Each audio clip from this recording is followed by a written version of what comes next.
Pascal. You are now rocking with that dude Pascal. We be going wild, Haitian in the building, so original. Got the haters catching feelings. Get your hands up to the ceiling and keep them held high, cause St. Louis isn't ready. Forget about it, goodbye. Hold up, we just saying hi. Five somebody, rise up. Weekdays, catch us live, somebody. Let's go. Good morning, good afternoon, and good evening, everybody. Welcome to the Pascal Show. I hope you guys are all doing well out there and enjoying your day. Got some bad news, unfortunately. Got some bad news. There's a little bit of a change in the show today.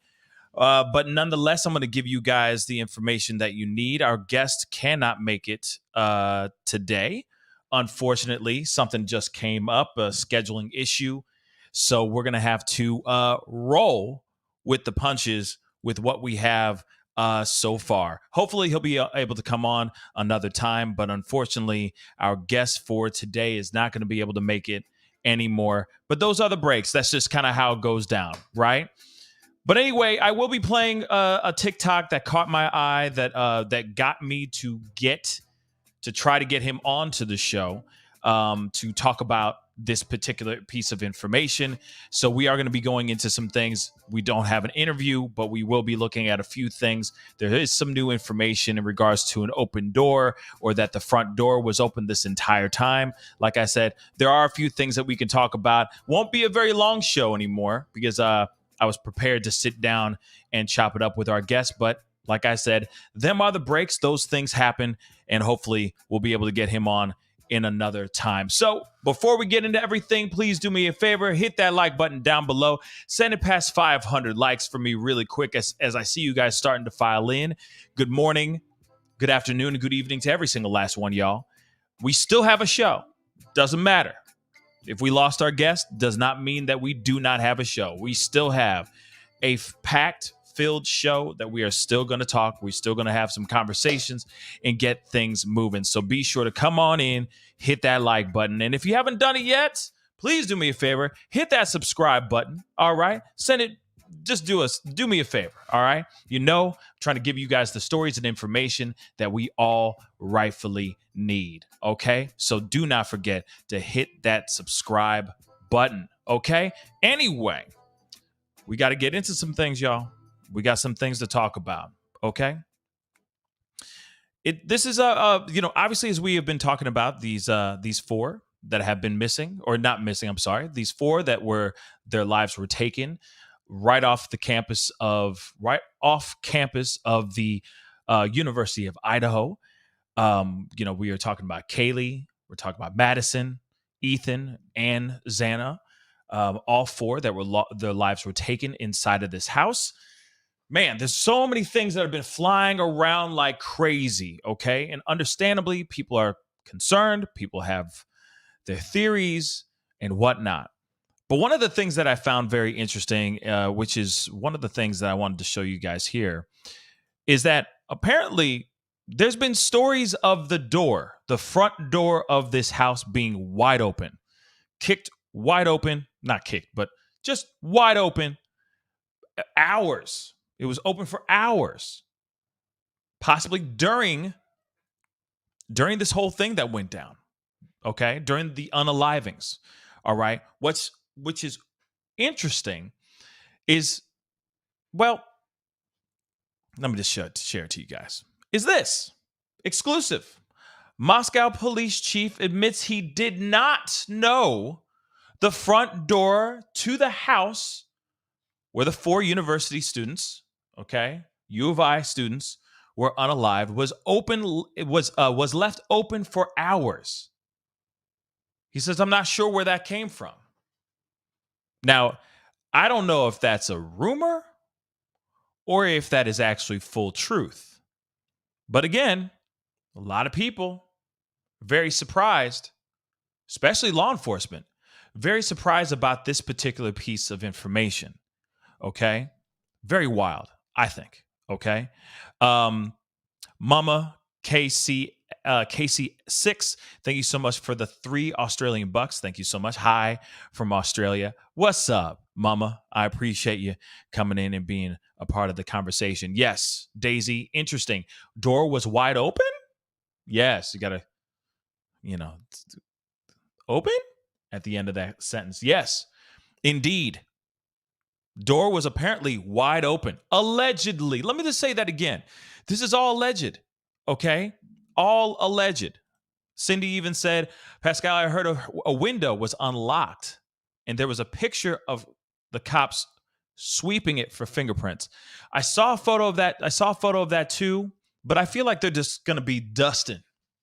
They're going to be dusting for prints all over the place, in my personal opinion. Okay? But again, these are just like some of the rumors that have been flying around, right? Saying that the front door was wide open for hours. And this could have been happening during the time that the unthinkables happened, right? So let's take a look at this article really quick, okay? And again, still, my mind is blown that that would be a piece of information that even law enforcement overlooked. I find that a little strange in my personal opinion. The fact that he's like, I'm not even sure where that came from. To me, sounds like it's a rumor, may not be entirely true, but then again, there are reports from news reporters that are literally boots on the ground right there outside of that home, stating that people are saying that the doors were wide open, that a door was wide open for hours. There have been reports, okay, which is wild. Then also, I understand that the front door also had one of those same type of locks, one of those keypads where you had to put in a code and all that stuff. Still crazy. Absolutely, Tammy Fletcher. This is absolutely crazy. Okay? The stories and the information that's out here is flying like crazy. Theories are running amok and all that stuff too, which we're going to be looking into one of these videos here very, very shortly as well. Okay? So the police chief, where the 4 U of I students were brutally attacked, appeared unaware of the report that the front door of the house was allegedly wide open hours after the unalivings. I got to use these code words, guys, okay? So speaking to Daily Mail, which is the article I'm reading here, Thursday at the city's Christmas parade, Police Chief James Fry said the report, in which a neighbor noticed the door wide open at 8:30 a.m. the morning after, was news to him. How is that news to him? Again, how is that news to him? That's what I'd like to know, because that piece does not make any bloody sense. That's a huge piece of information, in my personal opinion. I don't know about you guys, but when I look at something like that, and when I'm looking at a crime scene, well, like, what am I saying? Like I'm Sherlock Holmes up in this piece. But I would think that when you're investigating a crime scene, right, that you look at the details.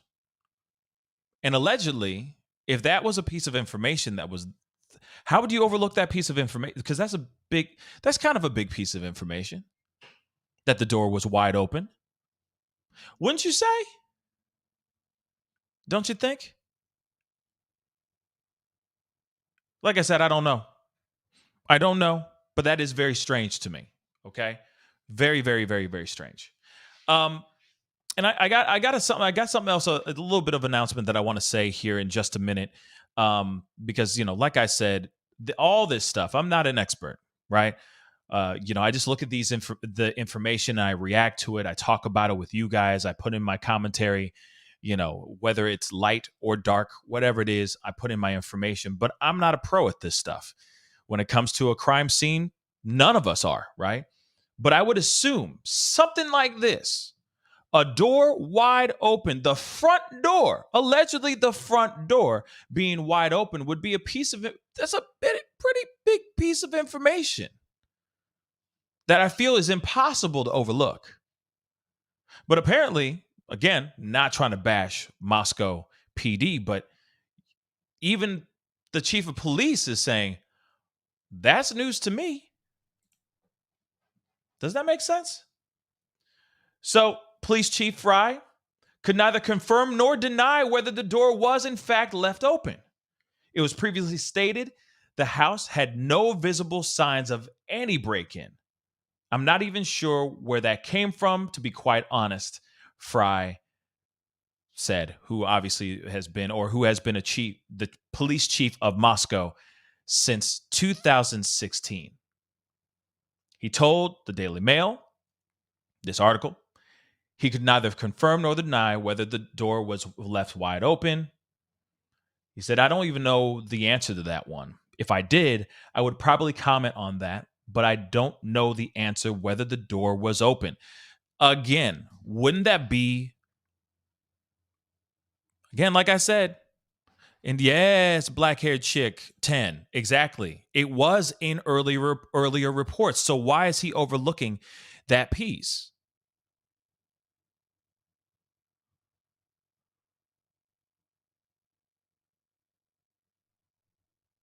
You see what I'm saying? Again, make it make sense. Memes. Okay. Now, I would say, Pierrette just said the two roommates would had to pass that door to go to the staircase that goes up. So why didn't the two roommates say it was open? I mean, the front door, if I'm correct, the front door, let's take a look. This is allegedly this is the front door. So let me pull that photo up here really quick. This is allegedly the front door. Hold on, let me take this comment down. Okay. This is allegedly the front door. So if that's the front door, I don't see the roommates having to use the front door to get up to the top two floors. You see what I'm saying? That part, I mean, unless I'm misunderstanding what you're saying, would have had to pass that door to go to the staircase that goes up. But that is allegedly the front door. Do you see what I'm saying? So access to the second and third floor would be internal. This is the front door that everybody goes in and out of. Right?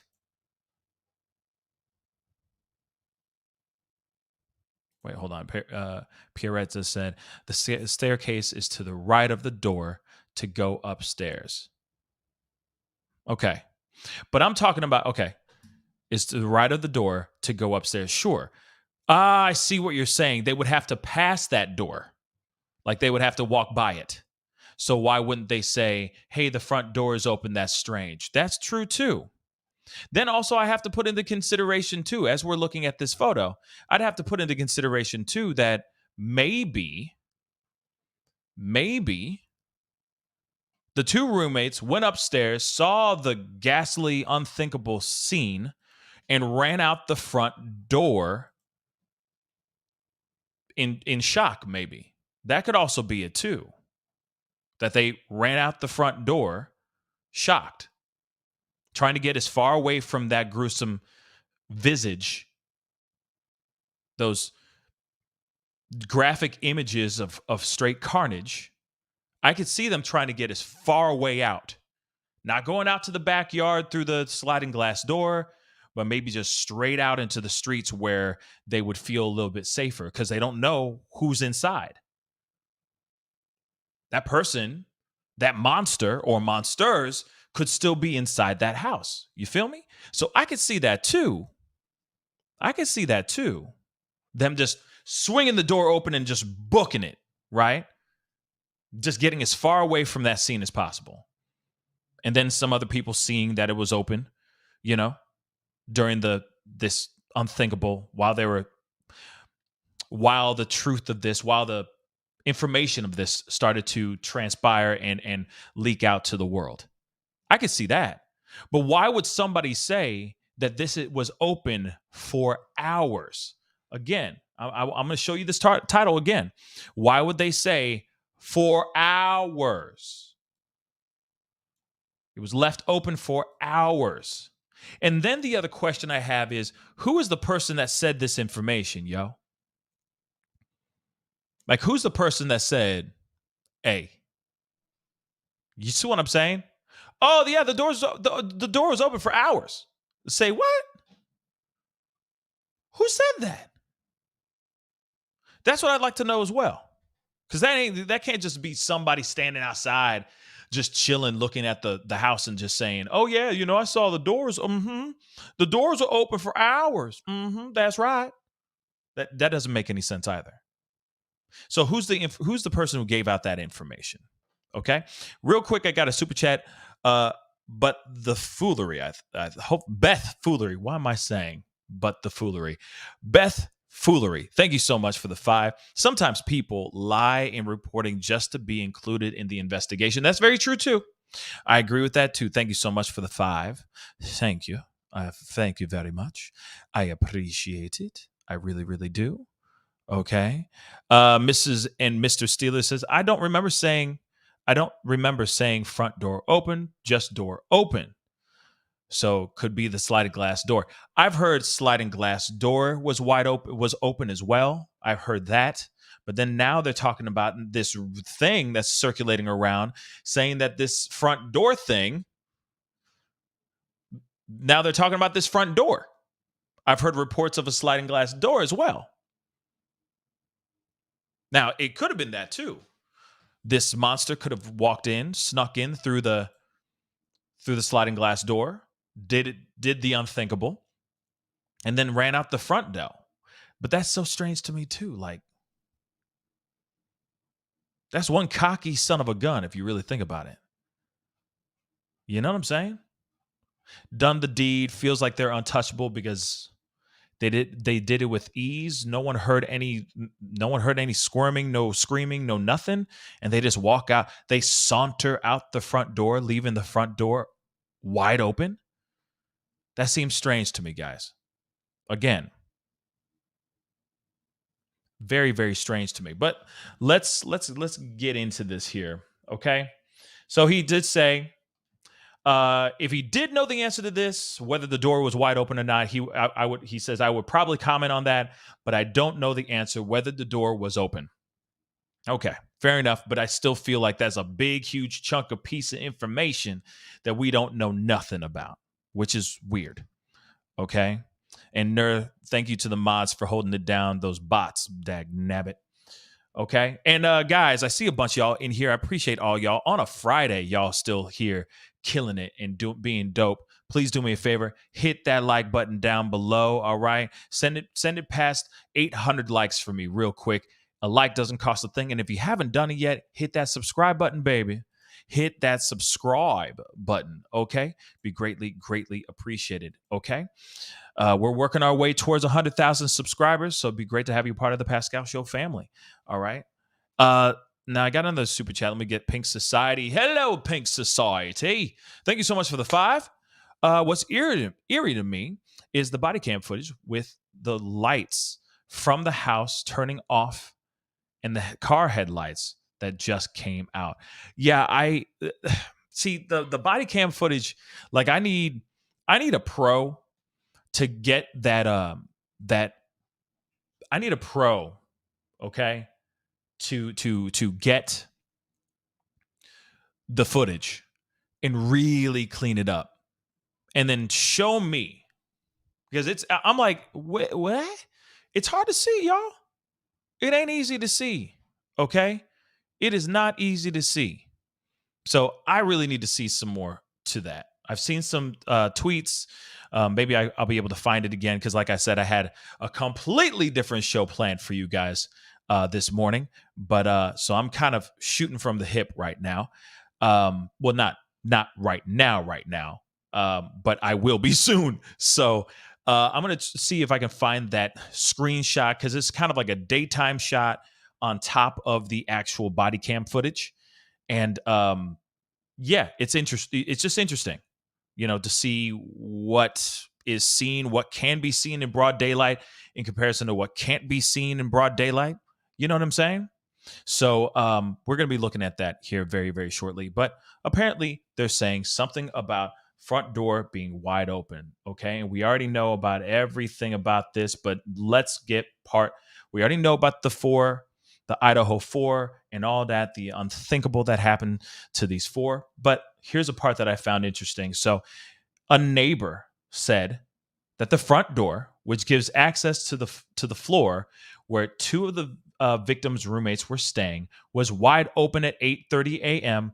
on November 13th. Police have said that they believe the unalivings happened between 3 a.m. and 4 a.m. on that morning. So that would coincide with the body cam footage that was found around the 3 o'clock in the morning time when the cops stopped those three freshman kids that were caught basically for they were cited on underage drinking. And of course, I'm assuming they got public intoxication as well, because the only reason why they got chased after is because they were physically, obviously drunk as hell. Okay. They were twisted. Okay. Way too many red Solo cups, if you feel me. All right. So again, a lot of us are sitting here going, where did they get this information? Right? Where did they get this information? A neighbor said that the front door, which gives access to the floor where two of the victims' roommates were staying, was open at 8:30 a.m. on November 13th. Now, just to think, what are the chances of this? What if it was the whole house? What if the whole house was the target? Just think about it. What if the whole house was a target? I have to say it. I hate to say it like that, but let's get down to brass tacks. What are the chances of? And now this is pieces of information that are still just kind of up in the air. We don't know the details of the roommates. We don't know what they did, if they ran and hid anywhere. That they've been very tight-lipped on the information that the two surviving roommates have been saying, what their testimonies have been, what they've been telling people, or what they've been telling PD. But one of the things I have burning, one of the burning questions I have is, were their doors locked? Did this monster or monsters not have the keypad code to their rooms? Remember this too. The front door was not tampered with. The front door was not kicked in. The sliding glass door was not tampered with. The window that they're dusting, that we have photos of them dusting and stuff, was not tampered with. The doors to the two rooms where these grisly crimes happened were not tampered with. Not one door within this entire house was kicked in or used a knife or anything of that sort. So what are the chances of this monster goes through the sliding glass door because it's the easiest access? Probably it's the one that, it's they know that the sliding glass door is always open. Okay. But only the people in the house know that. He goes in, he does because we don't know what gender. This monster goes through the sliding glass door, does the unthinkable on both floors. Let's just say, what if this monster goes downstairs to see if he can get down there too? If they can get down there too, only to find out that those girls' rooms were locked. Because we did talk about that theory. Okay. We did talk about that theory of maybe those two rooms were unlocked. The room that had Ethan and Xana and the room that had Kaylee and Madison. What if those rooms were both unlocked because, maybe they're a little bit more friendly with each other. Maybe they're closer. They're always in each other's rooms and stuff. What are the chances of those two girls that were on the first floor? They were asleep. They locked their doors as they probably always do. And that monster was not able to get access to those doors. Maybe tried it, didn't work. So then walked out the front door and left the door open. Like I said, the possibilities are endless, right? We don't have an answer to that, but that is very, very interesting indeed. Okay. But this is a report that was made by a neighbor that said the front door was open at 8:30 a.m. But I keep thinking maybe it was one of the girls. But then again, the roommates found them around 9, if I'm correct. So I don't know. It's very strange. It's very, very strange. I got a couple super chats I'm going to grab here. Annie, thank you so much for the 10. A neighbor who was going to his apartment that morning saw the front door open at 8:30 to 9 a.m. Thank you. He told the media. He reported this to law enforcement when questioned. Peace, Pascal. Peace to you, Annie. Thank you so much for the 10. And see, that's the thing. So if he reported it to LE, if he reported it to the Leos, to law enforcement, okay, law enforcement officers, then why would Police Chief Fry, why would he sit here and say this is news to me? Again, why would he say this is news to him if that's a report, if that was something that was reported?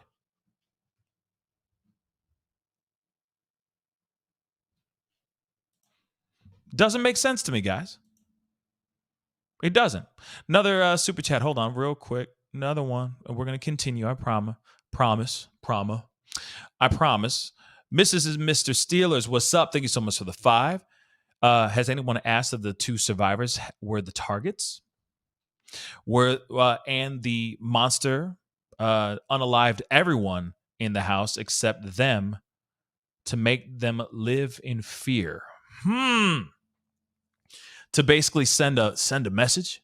I'm here to send a message. I don't know. But then again, see what I'm saying? Like, I talked about this a while ago, and I know some of y'all thought I was nuts, but there could have been a situation of where this person, this monster, may have made this unfortunate mess for a reason.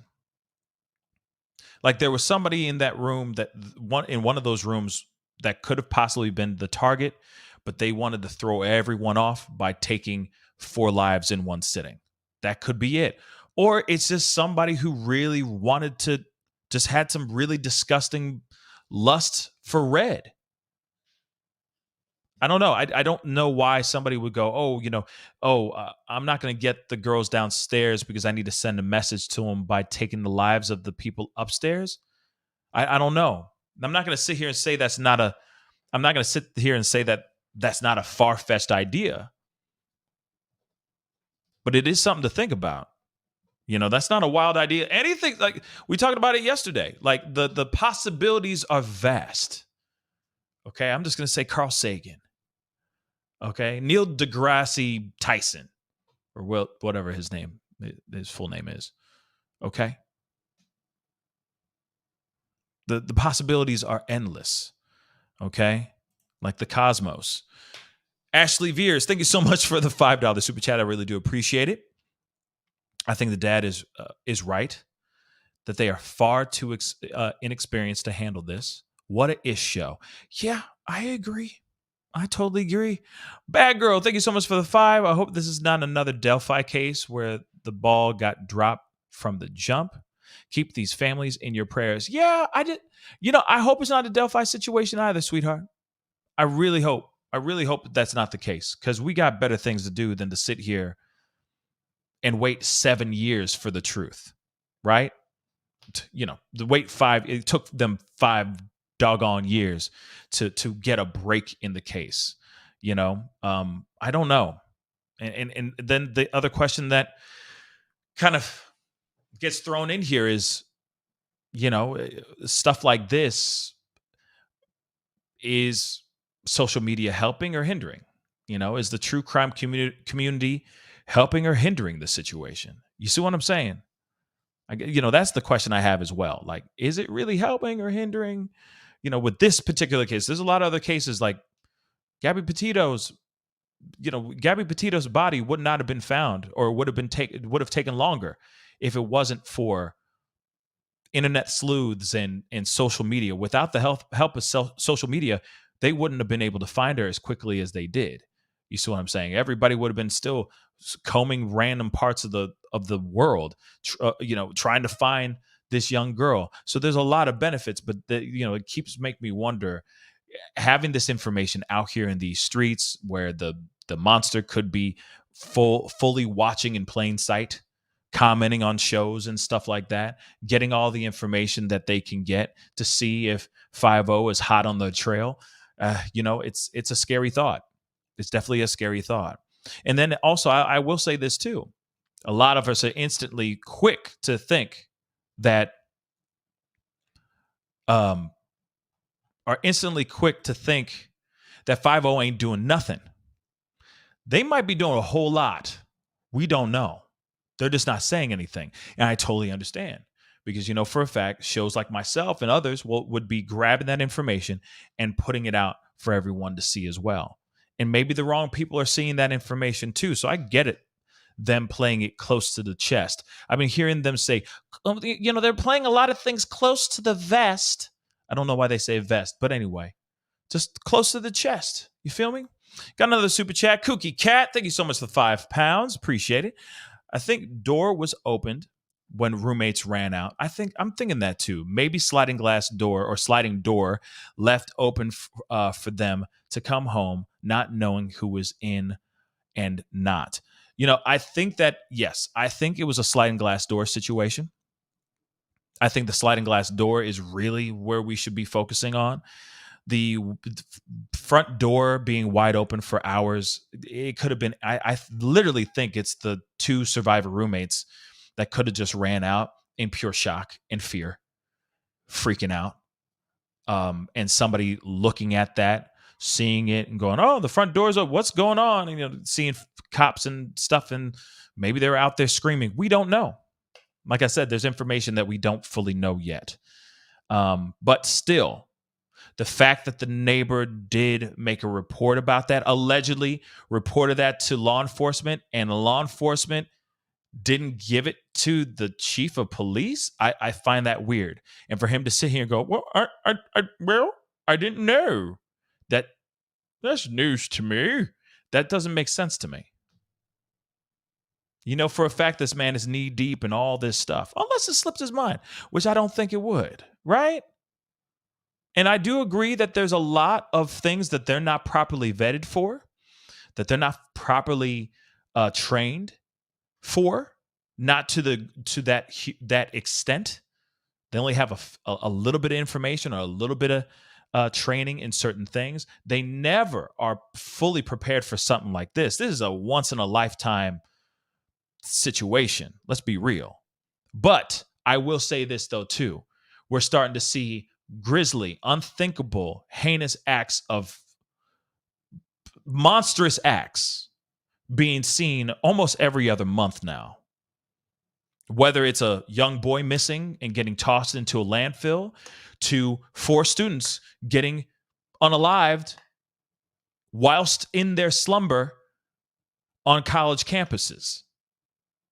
So I do think that this should all be a huge wake-up call for law enforcement across the globe, that they really need to get their detective work and their investigative work up to par, because people are getting nuts out here. It's getting crazier and crazier, and we need some very savvy individuals out here in these streets. Okay, real talk. Ashley, thank you so much for the 5. Every person that was questioned should have been made to give DNA on the spot. Yep, I agree. We probably wouldn't be here if that happened. Maybe not. But I do agree. I think every single last one of them should be like, yo, boom, we should be doing this thing. Give us your, we're going to do a cotton swab thing, saliva, whatever. Something. We need your DNA. Sorry. Everyone is a suspect. Remember, this is like Scream, the first movie. Everyone's a suspect. I don't care. And I get it that there's going to be people upset with me for saying things about, the surviving roommates. I can only, my heart and thoughts go to them. My condolences go to them. This is a time for them to heal as well. But at the same time, everyone's a suspect. I'm sorry. Everyone's a suspect. Period. Every single last one of them. The guy in the Jack S to the Jack D to Joe V to the roommates to neighbors, everything. Now I know one of the neighbors was like getting attacked. Okay, it was getting attacked online, and he was like, "Hey, I am more than happy. I showed up. I even gave them. I offered to give my DNA, so on and so forth." That's helpful, but at the same time, to me, that proves he's not the guy.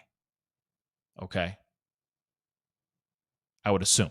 Let me just say that because you never know. A lot of people like we hear all these stories about Jay Dahmer. You know what I mean? Those guys that were hiding in straight up plain sight, right? Hiding in plain sight, just acting all nice and kind like. So, yeah, it's very interesting. Let me just show you guys this other one, just so you guys can see. It's from another article as well. Just so you know, Idaho students' front door was left open on the morning of the unalivings, according to a neighbor. All right, so let's get into this here too. Maybe there's a little bit more information, but I think this is the same thing that we're going to be getting again. A neighbor of the 4 U of I students, okay, says the door of their home was wide open the morning of the unalivings. The unnamed neighbor in Moscow, Idaho, told Fox News that the front door of the 3-floor home wasn't shut around 8:30 a.m. on November 13th. Again, another piece of information. I think that's, but then again, that could have been anything. That could have been anything. That could be the monster walking out being like, yeah. Or that could have been the girls running out in pure shock. Yeah, Christine Bucci Walker. Yep, I agree. Yeah, you can't really trust anyone nowadays. You really can't. It's unfortunate. You got to keep your head on a swivel. It's wild how much it's wild, this Pippi Longstocking 2020 just said, I just read a news article that said a woman that lives next door to the 1122 house was woken at 2 a.m. by her dog. She couldn't get back to sleep, so she played video games until 5 a.m. and heard nothing. So again, and you never know. The dog could have heard, man, my dogs freak out over the ice machine rattling or making new ice. Okay, so that could have been anything. The dog could have been tripping over something that he heard high pitched 7 miles away. I mean, that could have been anything, right? But then again, we don't know. The dog could have been saying something to her. You know what I mean? Seriously.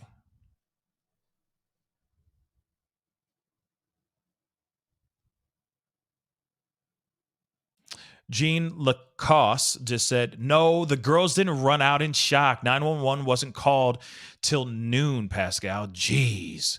Well, geez. Thank you so much for the information, Jean. Jeez. Yes.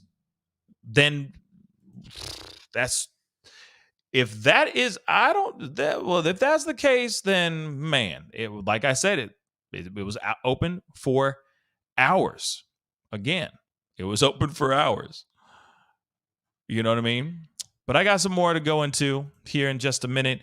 Ashley, thank you so much for the $4 super chat. I appreciate it. Most fishy person is in a non-extradition country. Oh, yep. Super facts. Thank you for the super facts. Okay, I appreciate that. But as we already saw before, like I wanted to pull this photo up really, really quick. Let me make sure I have it here. As we saw in the, in one of these things, we talked about this situation, which I thought was very interesting. We talked about this particular individual right here. And I said, could he be a suspect? Could this actually be a suspect in this case or no? And the thing is again, I have many, many questions. I have many questiones because of his history. He has a history of violence. He has already taken the life of somebody. And again, I'm not trying to spread anything, but we did talk about that. This is something that was out here on the internet. People talking about this, people saying things, and having some serious questions about this particular individual. But then there's been new information, and this was one of the main reasons why I was bringing on my guest today to kind of speak further on this. Unfortunately, he was not able to come on today. Hopefully, we'll be able to get him on a later time. It was a scheduling issue, and that sucks. It's but at the same time, we are still going to play this video because I thought this was very interesting. And this is somebody. His name is Justin on TikTok. Okay, a follower of his and a mutual follower of ours mentioned me in a comment on TikTok. I went and checked out this video, and it sparked my interest. Hence the reason why I was bringing him on the show to talk about all of this.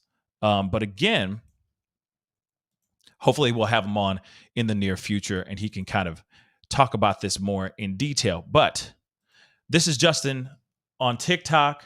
He's got almost 500,000 followers on that platform. He talks about a lot of different things in regards to true crime, etc. Very informative guy. And he does say at the end of this, I'm not trying to spread rumors, but this is just something that sparked my interest or got my attention. And when I saw it, I said, you know what? This kind of grabs my attention too. I'm wondering what the heck is this all about, right? So I wanted to share this with you guys so we could see it together. Could this possibly be another suspect? And I know. I just gave y'all blue balls. I'm sorry, but here it is. Okay. One other thing though, too. Okay. One other thing here too. Remember, police did come out with a statement saying that they are looking for a white Hyundai Elantra. Okay. Not a Sonata. Elantra. Okay. White 2011 to 2013 Hyundai Elantra. That's very, very important for you guys to hear. Now, there's a reason why I'm saying that, because it's part of this video. It's mentioned in part of this video. So let's take a look at this. And I'm sorry I said blue balls, guys. I'm sorry. I'm sorry. I know you guys were going, ooh, oh. So here it is. Okay. This video is pretty wild. So prick up your ears. Get what I said? Blue balls? Prick? Okay. I'm just the daddy of puns. Let's go. One of my followers sent me something very interesting in regard to Moscow, Idaho.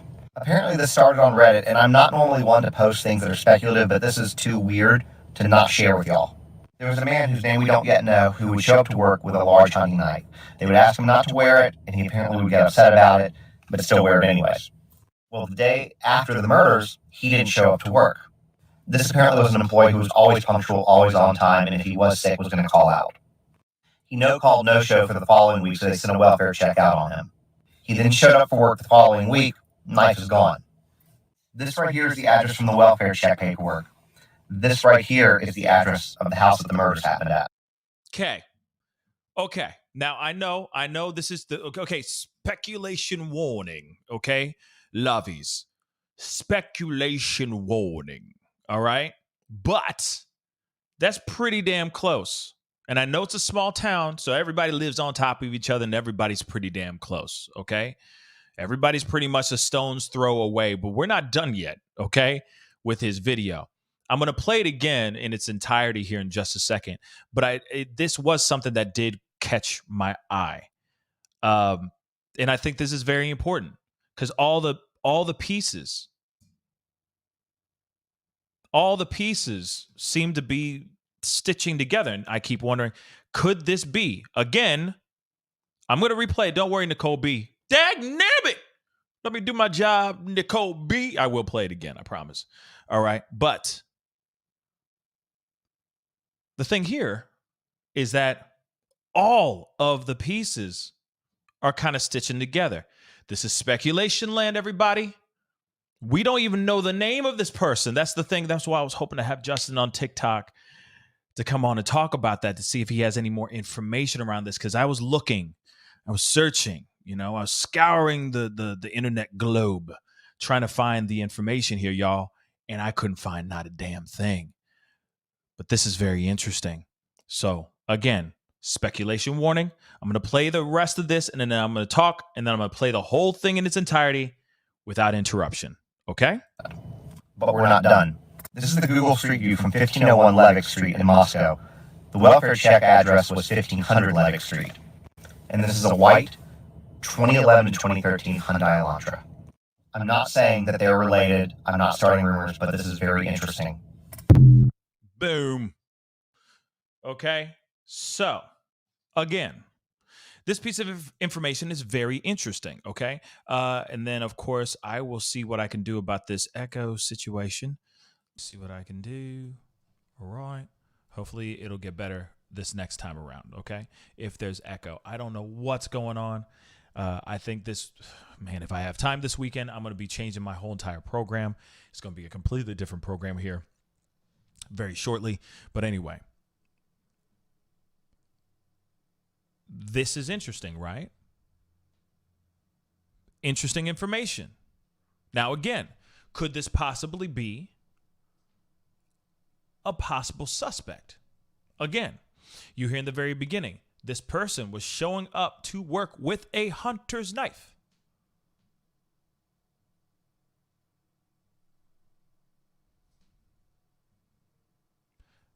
There was a welfare check. He lives nearby the area. There is a car that they're looking for right now.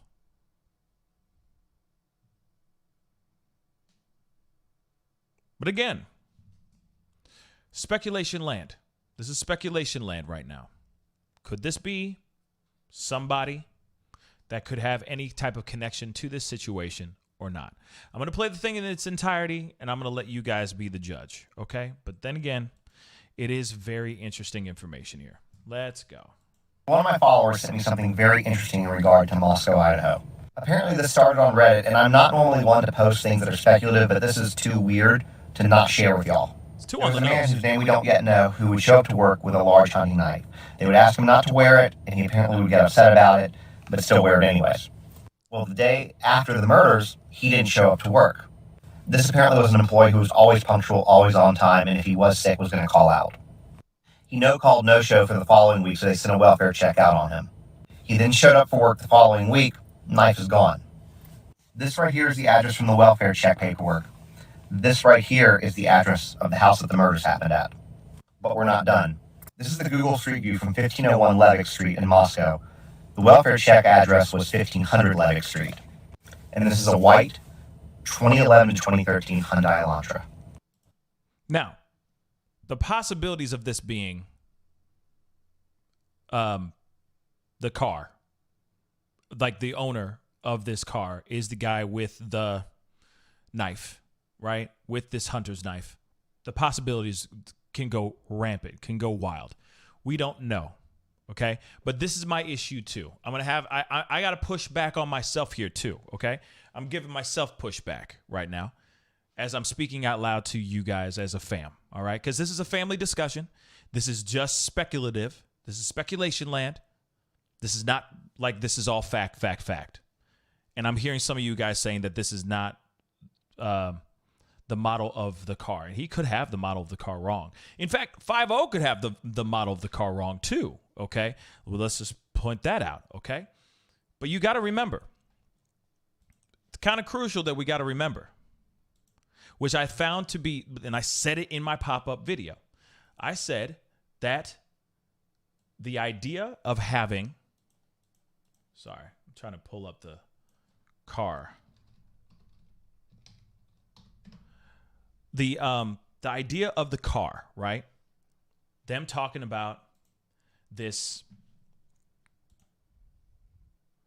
2011 to 2013 Hyundai Elantra with no plates. They have no plates, okay? They do not know the plate number, okay? So when I say with no plates, it doesn't mean that the car was driving around without plates, okay? But my argument, my pushback is this. You say that it's a white four-door car. Everybody and their mama is going to be pulling up things and it's going to be like, no, that's a Toyota Scion, man. You see what I'm saying? Man, that's a Kia. That's a Kia Sorento. You see what I'm saying? It's going to get wild because people are going to take it and run with the mother lover. With all their assumptions, with all their speculations, with all their theories. Again, I said it before, and I'll say it again. It's like the Brian Laundrie issue. We're looking for a white male, skinny, balding, with a beard, wears rope sandals and smells like patchouli. What do you think is going to happen? Everybody and their mom is going to go, oh, I saw him boarding the plane to Spain. Same thing with this car. You have no license plate numbers, like at all, and you're just giving us a white Hyundai Elantra. I'm just saying. It could be, it'll end up making, Mackenzie, I'm sorry. Mackenzie Blue just said, exactly, or a white Ford van. I mean, I'm just saying, it could be a white Bronco. I mean, is that too soon to say? Maybe that's too soon. But you get what I'm saying. Suddenly, oh, yeah, I saw him driving. Sir, can you give me the description of the car? Oh, it was a white Bronco. Sir, that's not what we're looking for. You see what I'm saying? This is when it gets crazy. So when I look at this and I'm like, okay, that's great that they're doing some sort of work and they might be looking into stuff, blah, blah, blah. I get that. Okay? I get it. But at the same time, though, that is a very broad stroke in my personal opinion. Do you know how many white cars there are out in here in this world? There's a lot of white cars. There's a lot of white four-door cars that remotely resemble a Hyundai Elantra. Even so, showed you guys that video. Some of you guys are going, no, that's a Sonata. Just saying. That's the wrong make. See? Just saying. This is the problem. So then you got people coming out with stuff and saying, hey, well, he had a hunter's knife. They were unalived with a very large, sharp object, Rambo style. Allegedly.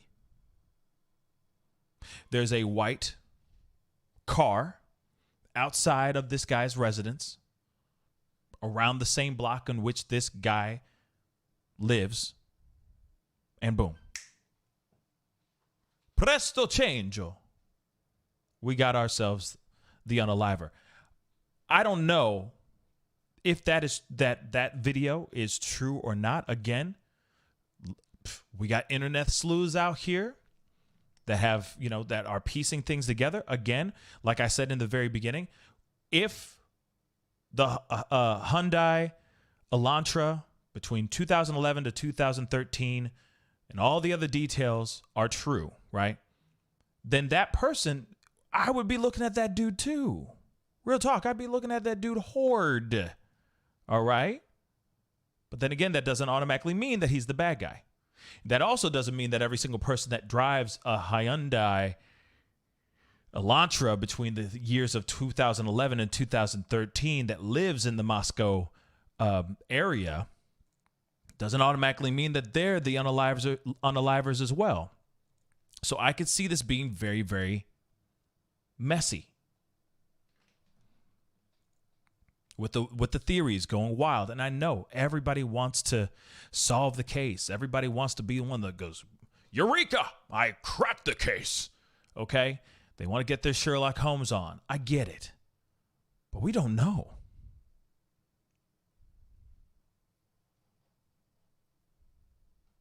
And yes, B12, the coworker did tell law enforcement, hence the wellness check. And the day after the unalivings, this person was nowhere to be found. So there is a lot of questions that makes a lot of sense around that piece of information. But again, I'm going, who's the person? They say it was a man, but they haven't identified who that man is. Who could it be? Right? But then again, I keep saying it's like Scream. Everyone's a suspect. Everyone's a suspect in that area until proven otherwise. Now, I don't mean everybody needs to go and hound every neighbor and every person and make their lives a living hell. Let law enforcement do their job, right? Don't put law into your own hands, okay? Take the law into your own hands. Let police do what they need to do. But at the same time, there is, I mean, that one is pretty close. If everything is 110% true, and only if the things there really do match up. Okay. Beth Miller, thank you so much for the comment on YouTube. Did the roommates mention the door was wide open when they woke up? It had to have been freezing. Yeah. They're on the first floor. I have yet to hear, Beth, that's a very good question. I have yet to hear anything about that front door being open, reported by roommates of any sort. Again, anything that the roommates have said, the law enforcement has been very tight-lipped about what those roommates have said. The only things we've only heard from the roommates were from a pastor during their celebration of life ceremony. That's the only time we've heard anything from the surviving roommates, except for like they were trying to get into the room. They saw what happened. One of them passed out, called 911, so on and so forth. Those details are the only things that we have so far. Everything else is still up in the air. We're still in the dark with that, which is frustrating. Yes, the truth. I do agree with that 100%. Internet needs to be careful of misidentifying anyone. Absolutely. Because you just, trust me, you never know. You might be picking the wrong one. You might misidentify the wrong one today. And that could get very, very dangerous. But again, I will say this. The information that Justin on TikTok said on his TikTok, still very interesting. Still very much makes you go, huh? It's definitely thought-provoking. Let's just say that. At least it's that, right? Now, I wanted to show you guys this piece. I wanted to show you guys this piece as well, because there is something more to look at, y'all. So investigators have been obviously on the case. There was a video of investigators kind of leaving the house, weren't really talking to media that were actually there, because media have been sitting there just waiting for any break in this case. Yeah, we got Banfield here, so I wanted to show you guys a piece of her show. Less than an hour ago, we were here, and about 5 plainclothes investigators, we don't know if they're local, state, federal, they were inside, and we saw a lot of activity inside the home, and the home was lit up. So we were able to peek in some of the windows, but we saw those men inside the home in the 2 particular rooms where the murders took place. We did not see them leaving with any materials. I asked them a couple of times, why are they back? They did not answer me. They pulled away in 2 vehicles. One had a Washington State plate. The other had an Idaho plate. But that is all we can tell you. But we did see a lot of activity. This house was lit up for nearly an hour. They were inside. We don't know why. Nothing nothing seemed to be removed, but as you know, Ashley, yesterday, a lot of the kids' belongings were removed by Moscow police to be returned to their families. So I'm just watching these guys as they're walking by you. Were you asking them questions and were they effectively just ignoring you? Did they say hello? Did they say anything at all? They had nothing to say to her. They had nothing to say to anybody, okay? You know? Dr. Lipschitz. That's hilarious. He said Brian Anton did it. Just stop. Sit down. Y'all stupid. Let's continue with this. Not a peep. And I asked them specifically, why are you here tonight? Why are you here tonight? They did not acknowledge me. So certainly they were on a mission and they left without saying a word. So Nancy, I just want to point out the video that we're seeing right now. Let's blow this up full because, and let's replay that if we can too. This is the investigators walking out of the kitchen area into a hallway and then walking towards the living room. So there they are. It looks like they're emerging from the kitchen area, walking towards the front of the house. That grassy sign that's on the wall right there, that's the good vibes sign. There's actually two of those signs in the house. It's very confusing. There's a good vibe sign that was lit up in Kaylee GonCalves' room, and there's also that same grassy good vibe sign right down there that faces the front in the living room. So they're walking out of the kitchen area and walking towards the front of the house in the living room on the second floor there. But that's the first time, Nancy, that we've actually been able to see them at work inside the house. Right. And looking inside, we did see, so many signs of a typical college life, the items that we saw, red Solo cups, we saw a beer bottle, and there you see the window with the shades drawn, but you see the shadows of them working in that room. But yeah, they were inside. They seemed... Sorry about that, guys. Whoops. Let me pull that back up. Sorry. I hit the wrong button. I was trying to fix the echo. Hold on. We're at the red Solo cups. So let me try this again. See if that works. I don't know what's going on with this program. It sucks. Let's go. The shadows of them working in that room. But yeah, they were inside. They seemed to be targeted in where they were going and what they were doing, and then they left without a word.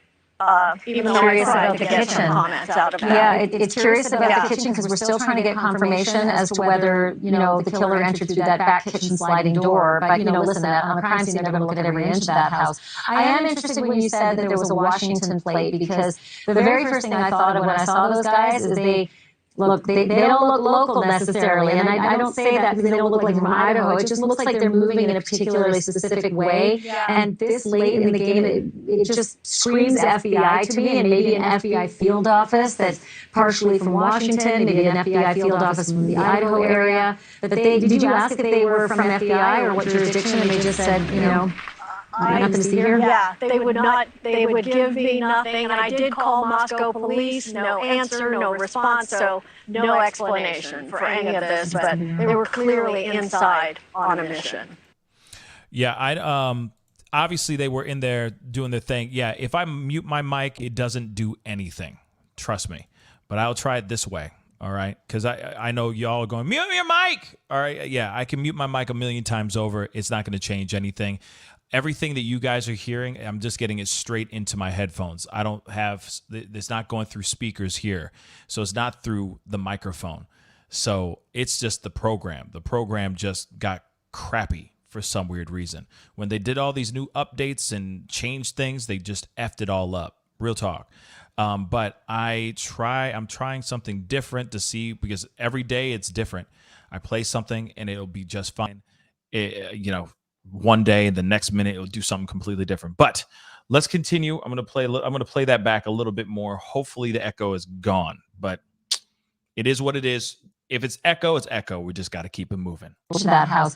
I am interested when you said that there was a Washington plate, because the very first thing I thought of when I saw those guys is they Look, they don't look local necessarily, and I don't say that because they don't look like they're from Idaho. It just looks like they're moving in a particularly specific way. Yeah. And this late in the game, it just screams FBI to me, and maybe an FBI field office that's partially from Washington, maybe an FBI field office from the Idaho area. But did you ask if they were from FBI or what jurisdiction? And they just said, nothing to see here? Yeah, they would give me nothing, and I did call Moscow police, no answer, no response, so no explanation. And if you notice how they are all going into that room or into that car, I'm sorry, if you can all see how they're acting. They're trying to keep the bill of their hat covering their face. The one guy has a hoodie on, like trying to cover his face. Obviously, they don't want their identity to be seen because, maybe they're just, this could be different people here. This could be a different field of law enforcement that are getting into this thing. And you never know. You never know. They might have something and they don't want to say anything yet. Okay. You never know what's going on here. All right. And they could be, I was going to say that too, gamer lover, that they could be undercover. So they don't want their identity to be seen. You know what I mean? This could be something serious now. Obviously, it's supposed to get serious. They haven't found anything yet. We don't have a prime suspect in custody or anything like that. So maybe they're getting some information and they just don't want to tell anybody anything yet because of the information that they've received. Yeah, I'm thinking that's a U.S. Marshal as well, Mrs. and Mr. Steelers. I do. Yeah, we think the cowboy hat dude is a U.S. Marshal. I think so too. Okay, and I'm not sitting here. Yes, Dutch oven.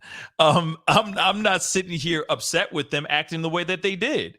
You saw one of the guys when he was getting into the car. Let me show you guys this. You got to see it again because it's kind of funny. He's in the struggle bus. This guy right here, okay, the guy with the black hoodie. Just look at him as he's trying to get in this damn car. It's hilarious. It's like he really does not want to be seen. Okay, he does not want to be made. So look at him. Look at him struggle. They would give me nothing, and I did call Moscow police. I don't know why that sliding door, the van door, was not letting him go in there unless it was on automatic and it just was trying to close on him instead of open on him.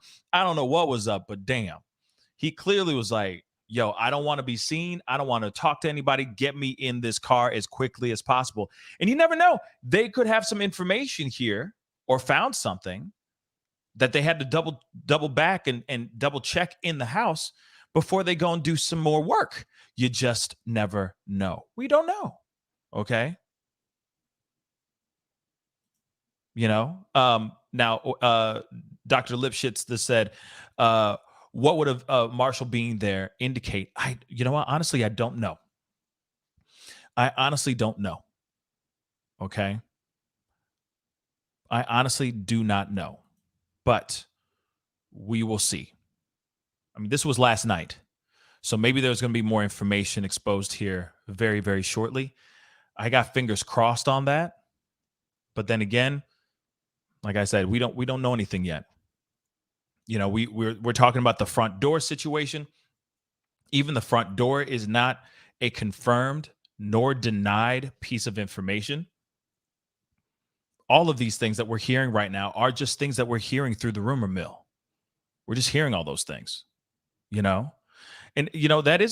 that's like what Dr. Lipschitz said and what Mrs. and Mr. Steelers said, yeah, chat. Somebody who's in law enforcement that's watching right now or is retired or former, etc., please let us know if you know about this, if U.S. Marshals are involved in this case, what could it really mean? Does it mean that they think that somebody that's involved is on the run and they're trying to catch this person? Could it mean, there's so many questions here. Beth Miller said, I can say this, the U.S. Marshal are bad A's. Yeah, they are. They will 100% get their guy. If they have to extradite someone, they will use the marshals. Interesting. If that person really did kick rocks to a whole other country. And that's the thing too. It's like there maybe the if that guy is a U.S. Marshal, if he is, that would indicate that somebody or a suspect that they're trying to detain or a person that they're interested in may have crossed state lines or may have left the country. Could that be Jack S? Could that be anybody else that they have already brought in to investigate and talk to that has been quote unquote cleared? Now, remember, police did say not just because they've been cleared does not mean that they would come back, that 5-0 would come back and reinvestigate into them. So nobody's in the clear right now. No one. And that includes the 2 surviving roommates. I'm sorry for saying that. I know some of y'all feel some type of way about us talking about the 2 surviving roommates. And I'm not trying to say that they are the bad guys. All I'm saying is we should be looking at every nook and cranny as best as possible because anything's possible.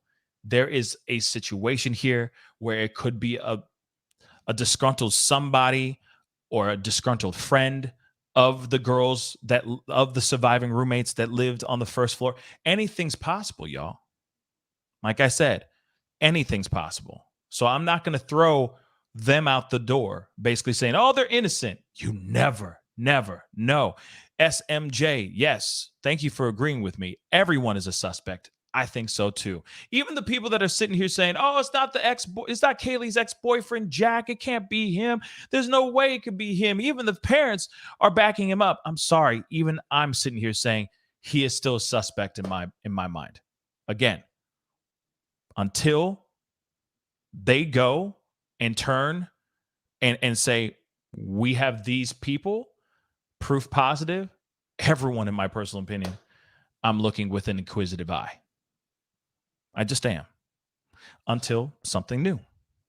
Okay? Now, that's the other thing, too, which is very interesting.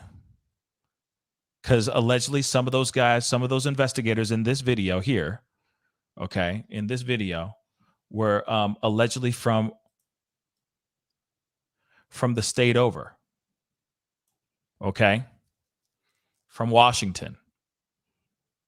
And that could very well be a thing. Did they cross state lines? Did they run? Whoever they might be looking into. Again, anything is possible here. Anything is possible. As I've said, Carl Sagan. All right? The possibilities are vast. Endless. It's infinite. It's limitless right now until they show us something else. Okay? Hold on. Kooky Cat, thank you so much for the £5. I appreciate it. It's common for a multiple unaliver to follow the news, social media, etc., and to stay close to scene and police, even talk to the press to stay in the middle of the case. Yeah. That's very, very true. Okay. JM Brink, thank you so much for the comment. Jack D was rebuffed by Kaylee, and her dad sure isn't comfortable with him right now. You know, but then again, I don't blame Papa for being, like I said, just kind of side-eyeing people, because I would too. To me, everyone's a suspect until they are officially 110% cleared. But we don't know anything yet. So we'll find out here soon. Okay? We will find out here soon. All right? But that is the show. I appreciate everybody for being here. Okay?